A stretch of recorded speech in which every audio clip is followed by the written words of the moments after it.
Hello, everyone. I hope everyone is doing great.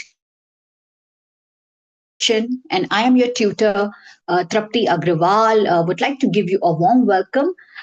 तो students आज जो है हम कुछ नया जो है वो सीखने वाले हैं and it's a recent research which has been published और इसको एक क्लिनिकल ट्रायल के तौर पे जो है वो सामने लाया गया है और बहुत ही ब्यूटीफुल एक इनोवेशन है मेडिकल साइंसेज में और उन्होंने इस क्लिनिकल ट्रायल को कंप्लीट करके बाकायदे इस पर्टिकुलर पिल को जो है वो सामने लाए हैं। तो आज जो है हम इस के बारे में एक डिटेल डिस्कशन जो है वो करने वाले हैं। तो जो भी थैलेसेमिक पेशेंट्स हैं, जो थैलेसीमिया है, जो कि एक बहुत ही प्रोमिनेंट डिसीज है इंडिया में भी, अराउंड 3 to 4% जो पॉपुलेशन है वो थैलेसेमिक है। और तो उसके लिए एक ओरल पिल जो है वो डिजाइन हुई है। तो थैलेसीमिया के कारण जो अनीमिया डेवलप होता है, अनीमिया यानी हम देखते हैं कि हीमोग्लोबिन जो है उसकी जो अमाउंट है वो कम हो जाती है, लेस हीमोग्लोबिन जो है वो रिटेन रहता है।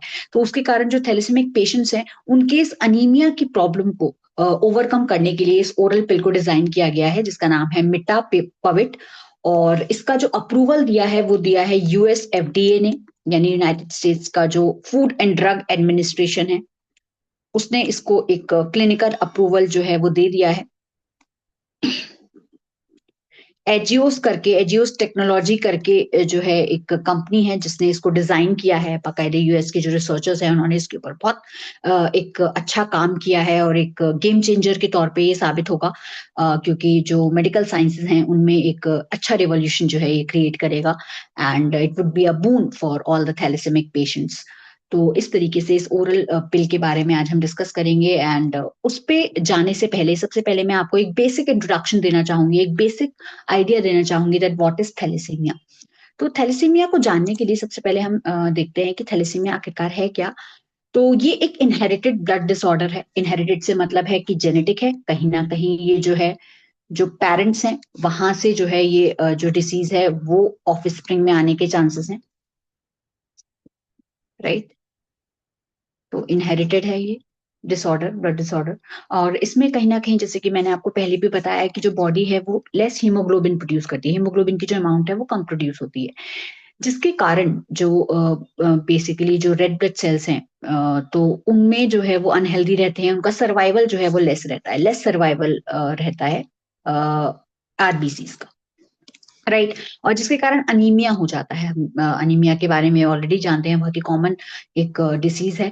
तो इसके केस में हम ये जो है देखते हैं अनीमिया डेवलप होने के चांसेस हो जाते हैं। और इसी अनीमिया को जो है वो टारगेट कर रही है जो अभी मिटापाविट जो रिसेंटली जो ओरल पिल जो डिजाइन हुई है।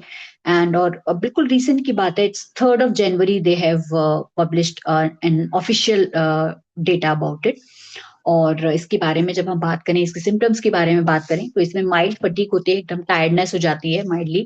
फिर उसके बाद सीवियर वीकनेस जो है वो देखने को मिलती है, वीकनेस देखने को मिलती है, पेलनेस देखने को मिलती है, येलोइश हो जाता है फेस है या बॉडी है। और इसके अलावा ऑर्गन इश्यूज भी जो है इसके केस में हमें देखने को मिलते हैं। हालांकि इसके ट्रीटमेंट की जहां हम बात करें तो इसमें कहीं ना कहीं बोन मैरो ट्रांसप्लांट है या बाकी कुछ और जो चीजें हैं वो डिजाइन हैं। बट उसको लेकर अब जो ये जो ओरल पिल है कहीं ना कहीं ये एक बून जो है वो साबित होगी। और जैसे कि आप यहाँ पे देख सकते हैं कि जो नॉर्मली जब हम रेड ब्लड सेल्स को देखते हैं तो उसमें प्रॉपर जो रेड ब्लड सेल्स हैं वो कॉनकेव शेप्ड हमें दिखाई दे रहे हैं। और जबकि जो मेल फॉर्म्ड है उसमें जो आप इनका जो स्ट्रक्चरल जो वेरिएशन है वो हमें देखने को मिल रहा है। तो वो एक चीज है जिसमें जो हम इसके केस में देखते हैं और इसके कारण जो हीमोग्लोबिन है वो कहीं ना कहीं लेस बनता है। हीमोग्लोबिन जब कम बनता है इसके कारण क्या हो जाता है, अनीमिया होने के चांसेस रहते हैं, राइट। तो इस तरीके की जो सिचुएशन है वो हम थैलेसीमिया के केस में देखते हैं। और अब हम जानने की कोशिश करेंगे स्टूडेंट्स की थैलेसीमिया का ओवरऑल इंडिया में किस तरीके से इसका प्रेवलेंस है, किस तरीके से जो थैलेसीमिया है उसके केसेस जो है वो हमें देखने को मिलते हैं। तो इंडिया भी अछूता नहीं है थैलेसीमिया से। थैलेसीमिया में काफ़ी जो केसेस हैं, उसके कैरियर केसेस जो है वो काफ़ी हैं। मतलब अगर हम देखें तो कैरियर केसेस ज़्यादा हैं मेजर केसेस के कंपैरिजन में। मेजर केसेस भी हालाँकि एनुअली काफ़ी रेट जो है वो इंक्रीज़ हुआ है। और इसके जैसे कि मैंने आपको इसमें एक डेटा भी मेंशन किया है, जो एक प्रीवियसली पब्लिश्ड डेटा है, उसको मैंने लाया है, जिसमें 42 मिलियन जो है वो बीटा थैलेसेमिक ट्रेट कैरियर्स जो है वो सामने आए हैं। और 3 to 4% अराउंड जो इंडियन पॉपुलेशन है उसका 3 to 4% जो है वो बीटा थैलेसेमिक केसेस से जो है वो अफेक्टेड है। और अगर हम इंडियन स्टेट्स की बात करें तो अराउंड 23.28% जो है वो बीटा थैलेसीमिया का हमें देखने को मिलता है गुजरात के केस में। गुजरात में काफ़ी केसेस जो है वो सामने आ रहे हैं। इसके अलावा अगर हम बात करें राजस्थान की, तो राजस्थान में भी इसका बहुत हाई प्रेवलेंस है। इनफैक्ट गुजरात से भी ज़्यादा प्रेवलेंस इसका देखा जाता है। 54.80% जो है वो इसका देखा जाता है। जबकि महाराष्ट्र में भी इसका जो रेट है वो देखा जा रहा है, महाराष्ट्र में, राइट। और इसके अलावा वेस्ट बंगाल मेनली मेनली ये जो है वो सिंधीज में, बंगालीज में, और इन्हीं जो इन्हीं जो पर्टिकुलर जो ट्राइबल पॉपुलेशंस हैं उनमें भी जो है वो और केसेस जो है वो हमें देखने को मिलते हैं। इसके अलावा आसाम में भी कुछ केसेस जो है वो इंडिया में काफी प्रेवलेंट हैं। यूपी में भी कुछ केसेस हैं जो बीटा थैलेसीमिया से अफेक्टेड हैं। तो इस तरीके से कुछ स्टेट्स हैं जो कि हाईली अफेक्टेड हैं थैलेसीमिया को से, उनको मैंने स्पेशली इंक्लूड किया है। और इनफैक्ट अभी रिसेंटली कुछ 2023 का अराउंड जो डेटा है वो पब्लिश था, जिसमें थैलेसीमिया के जो केसेस हैं वो गुजरात के टॉप 5 डिस्ट्रिक्ट्स में जो है वो हमें देखने को मिले हैं। अमरेली उसमें 40% जो केसेस हैं वो कहीं ना कहीं अमरेली में देखने को मिलते हैं, पोरबंदर में देखने को मिलते हैं, इसके अलावा दाहोद में और अहमदाबाद और मेहसाना में। तो इस तरीके से जो केसेस हैं वो इंक्रीज हुए हैं। अराउंड 1500 केसेस पहले 2021 तक नोटिस थे, फिर 2022 में इट हैज इंक्रीज टू 1967, और 2023 का जो डेटा है उसमें 2168 जो पीपल हैं they are affected by thalassemia. तो इस तरीके से जो इंडिया में भी काफी ये डिसीज जो है वो फैली हुई है और बहुत ज्यादा प्रेवलेंट है। तो कहीं ना कहीं जो अगर हम टारगेट करें तो थैलेसीमिया फ्री इंडिया के लिए भी ये बहुत अच्छी बात है, क्योंकि अगर इस पर्टिकुलर जो पिल है इसके राइट्स अगर इंडिया में भी आगे कोई कंपनी या कोई फार्मास्यूटिकल कंपनी इसके राइट्स ले लेती है, तो इंडिया में भी कहीं ना कहीं इसके जो प्रिवेंशन और ट्रीटमेंट के जो चांसेस हैं वो बढ़ जाएंगे।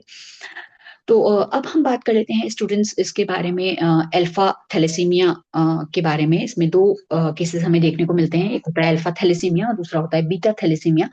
तो जब हम अल्फा थैलेसीमिया की बात करते हैं तो बेसिकली जब हम बात करते हैं हीमोग्लोबिन की, तो हीमोग्लोबिन की दो चेन्स जो हैं वो अल्फा की होती है, दो चेन्स कहीं ना कहीं बीटा की होती हैं।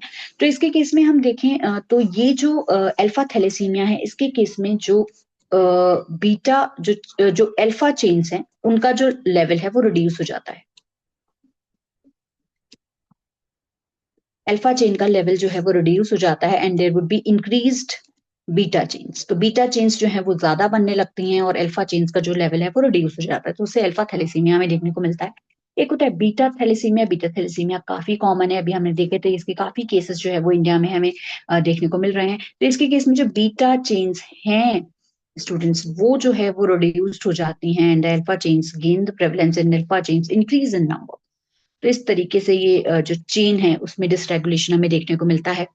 और इस डिसरेगुलेशन के कारण जो मेन जो अफेक्टेड पार्ट्स हैं वो हैं आपके, एक तो पायरुवेट काइनेज की जो फंक्शनिंग है वो डिसफंक्शन हो जाती है। अभी हम डिस्कस भी करेंगे कि आखिरकार पायरुवेट काइनेज है क्या, right. It's a kind of enzyme. पहली बात तो ये एक एंजाइम है, और ये एंजाइम कहाँ इस्तेमाल होता है अभी हम डिस्कस करेंगे। ये ग्लाइकोलिसिस का एंजाइम है। ग्लाइकोलिसिस के बारे में भी अभी हम डिस्कस करेंगे। अगर हम शॉर्ट में बात करें तो ग्लूकोज हम सब जानते हैं एनर्जी का सोर्स है, उसका मेटाबॉलिज्म का एक पाथवे है। उसका जो मेटाबॉलिज्म होता है, जब हम ग्लूकोज की बात करते हैं तो ग्लूकोज से कहीं ना कहीं हमें एनर्जी की रिक्वायरमेंट होती है। तो उसके जो मेटाबॉलिज्म होता है, इसका जो मेटाबॉलिज्म है उसका एक पाथवे होता है जिसे हम बोलते हैं ग्लाइकोलिसिस। तो इस ग्लाइकोलिसिस के बारे में भी हम डिस्कस करेंगे। और उसी का एक एंजाइम होता है पायरुवेट काइनेज डिसफंक्शन। ये पायरुवेट काइनेज डिसफंक्शन बहुत ज्यादा इंपॉर्टेंट है, क्योंकि कहीं ना कहीं जो मेटापविट है, जो अभी मैं आपसे ओरल पिल डिस्कस कर रही हूँ, वो जो है इसी पायरुवेट काइनेज को टारगेट कर रही है। राइट, तो इस तरीके से जो है ये होता है। तो जब ग्लाइकोलिसिस सही से नहीं चल पा रही है, तो उसका जो मेटाबॉलिज्म है वो पीपीपी पे जो है वो शिफ्ट हो जाता है। पीपीपी यानी पेंटोज फॉस्फेट पाथवे। ठीक है, तो ये जो पेंटोज फॉस्फेट पाथवे है, इससे एक NADPH करके जो इसका जो फाइनल प्रोडक्ट होता है, ये NADPH जो है वो बहुत इंपॉर्टेंट रोल प्ले करता है। तो कहीं ना कहीं जब बीटा थैलेसीमिया या अल्फा थैलेसीमिया में थैलेसेमिक जो आरबीसीज हैं, उनमें जो है वो ऑक्सीडेटिव स्ट्रेस होता है। उस ऑक्सीडेटिव स्ट्रेस को कम करने के लिए, राइट, उस ऑक्सीडेटिव स्ट्रेस को कम करने के लिए ये NADPH काम करता है। कहीं ना कहीं ये जो NADPH है, ये रॉस यानी रिएक्टिव ऑक्सीजन स्पीशीज को टारगेट करने की कोशिश करता है। तो इस तरीके से जो है ये NADPH होता है। राइट, इसके अलावा जो है बैंड 3 करके जो प्रोटीन होता है, उसके केस में भी डिस्ट्रप्शन हो जाता है, जो कहीं ना कहीं ग्लूकोज के मेटाबॉलिज्म में जो है वो एक इंपॉर्टेंट रोल प्ले करता है। इसके अलावा ATP के जो लेवल्स हैं, एनर्जी लेवल्स हैं, वो भी रिड्यूस हो जाते हैं। तो ये जो पायरुवेट काइनेज है, कहीं ना कहीं ये ATP जनरेशन के लिए भी रिस्पॉन्सिबल होता है। तो जब पायरुवेट काइनेज जो है वो डिस्टर्ब हो जाएगा, तो उसके कारण जो ATP है, जो एनर्जी लेवल्स हैं, वो भी जो है वो कम हो जाएंगे। तो इस तरीके से ये अल्फा और बीटा थैलेसीमिया जो है वो होता है। इसमें पायरुवेट काइनेज जो है वो डिस्फंक्शन होता है, मेटाबॉलिज्म जो है वो ट्रिपल पी पे जो है वो टारगेट करने लगता है, यानी पेंटोज फॉस्फेट पाथवे की तरफ। इसके अलावा जो बेंड 3 है, जो कि एक तरीके का मेम्ब्रेन प्रोटीन है, वो भी कहीं ना कहीं डिस्टर्ब हो जाता है, और रिड्यूस जो है वो हमें ATP लेवल्स जो है वो हमें देखने को मिलते हैं। So that's how this thalassemia works. और इस केस में अब सबसे पहले जो हम बात करने वाले हैं, that is going to be glycolysis. तो हम ग्लाइकोलिसिस की बात करेंगे, और ये जो ग्लाइकोलिसिस है, ये बहुत ज्यादा इंपॉर्टेंट रोल प्ले करती है स्टूडेंट्स। ये जो है ग्लूकोज की मेटाबॉलिज्म के लिए रिस्पॉन्सिबल होती है। ग्लूकोज का जो मेटाबॉलिज्म है, उसका एक पाथवे है, उसका एक आप कह सकते हैं एक फ्लो चार्ट है, जो हम अभी पढ़ने वाले हैं। तो यहाँ पे आप देख सकते हैं, यहाँ पे हमारा प्यारा प्यारा सा ग्लूकोज है, और इस ग्लूकोज से सबसे पहले ग्लूकोज 6 फॉस्फेट की फॉर्मेशन होती है, और ग्लूकोज 6 फॉस्फेट से फ्रक्टोज 6 फॉस्फेट की फॉर्मेशन होती है, और फ्रक्टोज 6 फॉस्फेट से फ्रक्टोज 1 6 फॉस्फेट की डाइफॉस्फेट की फॉर्मेशन होती है, और यहाँ पे क्रिस्टल्डिहाइड 3 फॉस्फेट बनता है, जिसका ही एक आइसोमर है, जो कि है हमारा डाइहाइड्रोक्सी एसीटोन फॉस्फेट। इसके अलावा 1,3 बिसफॉस्फोग्लिसरेट बनता है, और यहीं पर एक प्रोडक्ट बनता है जिसे हम बोलते हैं 2,3-BPG। बेसिकली ये जो एरिया है, ये होता है रेपोपोर्ट ल्यूब्रिंग शंट। ये एक ऐसा पाथवे होता है जो कि आरबीसीज में हमें देखने को मिलता है। और इसके केस में जो 2,3-BPG होता है, ये कहीं ना कहीं जो है वो ऑक्सीजन की बाइंडिंग को जो है वो डिक्रीज करता है, ऑक्सीजन बाइंडिंग को डिक्रीज करता है।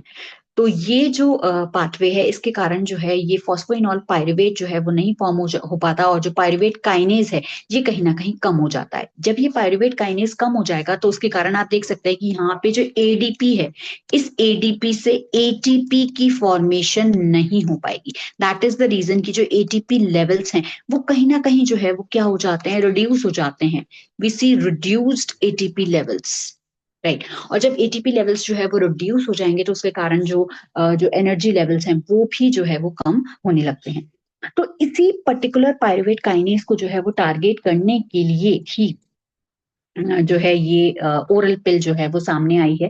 तो जैसे कि आप देख सकते हैं कि यहाँ पे जो है वो पायरुवेट काइनेज की डेफिशिएंसी हमें देखने को मिलती है। जो फॉस्फेनॉल पायरुवेट है, वो पायरुवेट में कन्वर्ट नहीं हो पाता, जिसके लिए जो एंजाइम होता है पायरुवेट काइनेज है, इसकी डेफिशिएंसी हमें देखने को मिलती है।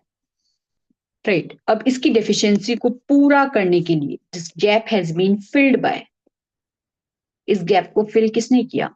इस गैप को फिल किया मिटापविट ने। तो ये जो मिटापिवट है, ये बहुत अच्छी ओरल पिल है। इसी के कारण जो है ये बेसिकली पायरुवेट काइनेज का एक्टिवेटर के तौर पे सामने आती है।